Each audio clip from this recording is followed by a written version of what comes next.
Hey, Slater Crusaders, let's end on a good, positive high note here. Ryan Bomberger is here. He's the host of a podcast with his wife, Life Has Purpose, founder of the Radiance Foundation, also the author of Not Equal Civil Rights Gone Wrong. Ryan, how are you, brother? Hey, I'm great. How are you? Very good. Good to talk to you. I like your piece you wrote, 10 Reasons Why I Won't Support the Black Lives Matter Movement. We don't have time to run through all of them. I just want to encourage everyone to go read it. I found it on townhall.com, but let me start with the one that I liked the most.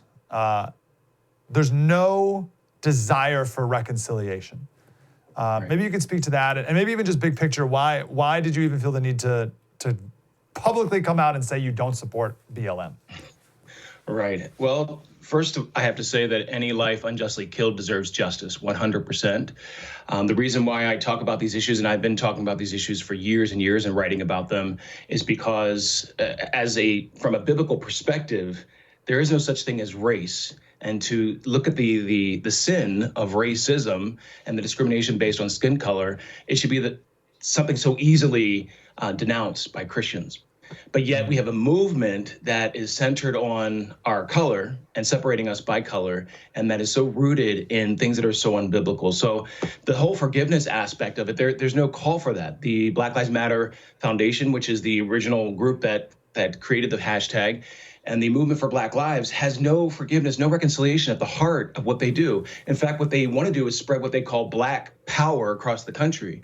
And anybody who understands civil rights era, Martin Luther King Jr. denounced Black power, which was rooted in and centered in Malcolm X's rhetoric. He denounced Black power. He denounced the violence of it.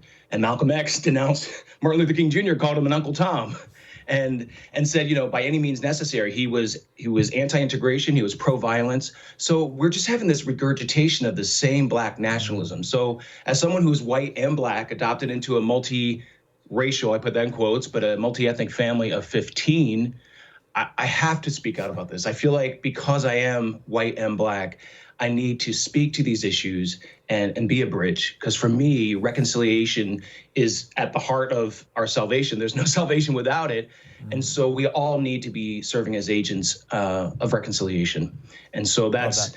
And I'm a factivist. I mean, you can see the shirt, less activism, more factivism. I want Christians to actually act with the facts. We can mourn, we can empathize, but if we don't know what's actually truly going on, we cannot act responsibly and compassionately.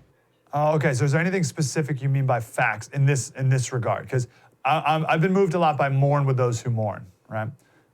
Which is good, obviously, but then what, right? And what facts are you referring to here?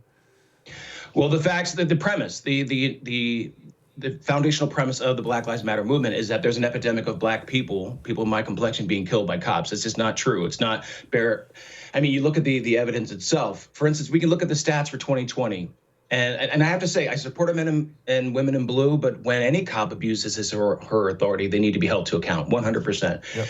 But there is not an epidemic of people of my complexion being killed. This year, there were 76 Blacks killed. There have been 76 Black people killed so far.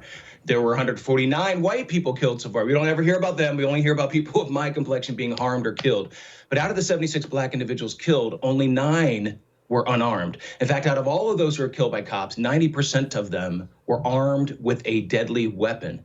Every loss of life is tragic, but the premise itself isn't true. And then you look at the FBI homicide stats, and this is crucial.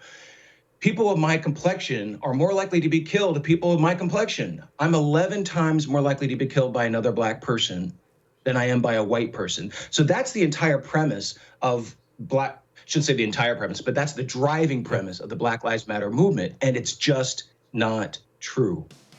Slater Crusaders, thanks for watching the first on YouTube. If you want more, like, subscribe. We got plenty.